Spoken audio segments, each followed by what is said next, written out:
Değerli arkadaşlar, Amerika Birleşik Devletleri'nin bugünkü başkanı Joe Biden'ın gider ayak Ukrayna Savaşı ile ilgili olarak almış olduğu karar tabii kuşkusuz Amerika'da çok sert tartışmalara neden olmuş durumda.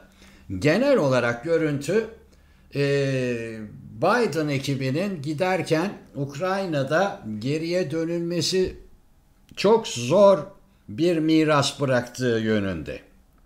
Ve Rusların da yaptıkları analizler esas olarak Biden'ın Trump'ı daha yemin törenini yapmadan Beyaz Saray'a girmeden resmen köşeye sıkıştırdığı yönünde.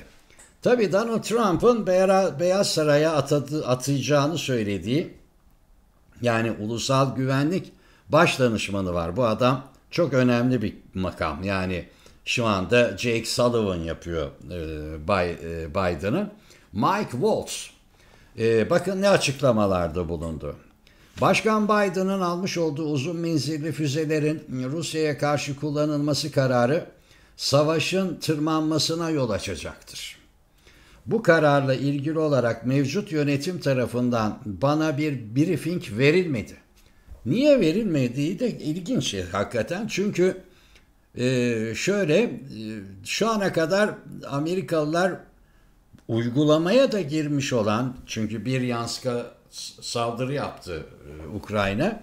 Bu olayı resmi açıklamadılar şu ana kadar. Belki bugün akşam saatlerinde açıklayacaklar. Ve muhatap transition period denir. Yani geçiş sürecindeki yeni gelecek yönetimin yetkililerinin briefinglerle bilgilendirilmesi ana kurallardan biri Amerikan sisteminde. Bunu da yapmamışlar. Yönetimi devralacak kadro olarak gelişmeyi medya üzerinden takip edebiliyoruz diyor. Bu bir tırmanmadır. Kriz kontrolden çıkabilir ve nereye doğru devam eder? Bu aşamada bilemeyiz. Kuzey Kore balistik füzelerini, top ve tanklarını sevk ediyor. Binlerce askeri cephede yer alıyor. Beyaz Saray'daki yönetim buna karşılık uzun menzilli füzeler üzerindeki kısıtlamayı kaldırıyor. Kuzey Kore daha fazla asker yollayacağını açıklıyor. Güney Kore olaya müdahale edeceğini söylüyor. Bu iş gerçekten büyüyecektir diyor. Kim diyor? Trump'ın yakın bir gelecekte Beyaz Saray'da oturacak güvenlik başdanışmanı Mike Waltz diyor.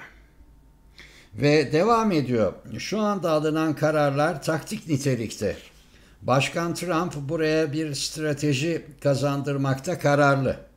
İki tarafı bir masada nasıl buluştururuz?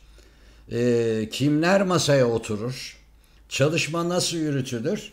Bizim şu andaki çalışmalarımızın ana unsurunu bu soru işaretleri oluşturuyor diyor. Bununla ne anlatmaya çalışıyor? Yani sen bu açıklamayı yaptın, bu hakkı verdin Ukraynalılara. Onlar da 20 Ocak 2025 öğlen saatlerine kadar senin başkanlığında bu hakları kullanabilirler.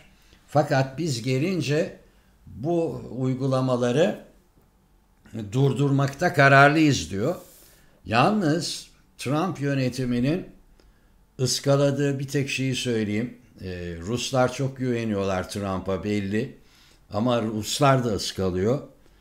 Avrupalılar geri adım atmamakta kararlı.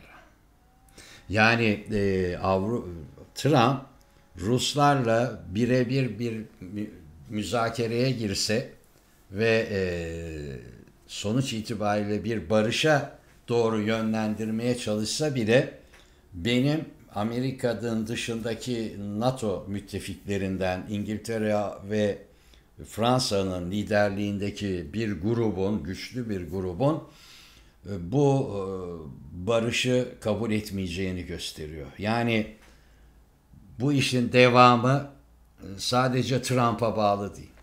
Onu anlatmaya çalışıyorum. Şimdi zaten Başkan Biden bunu tetikledi.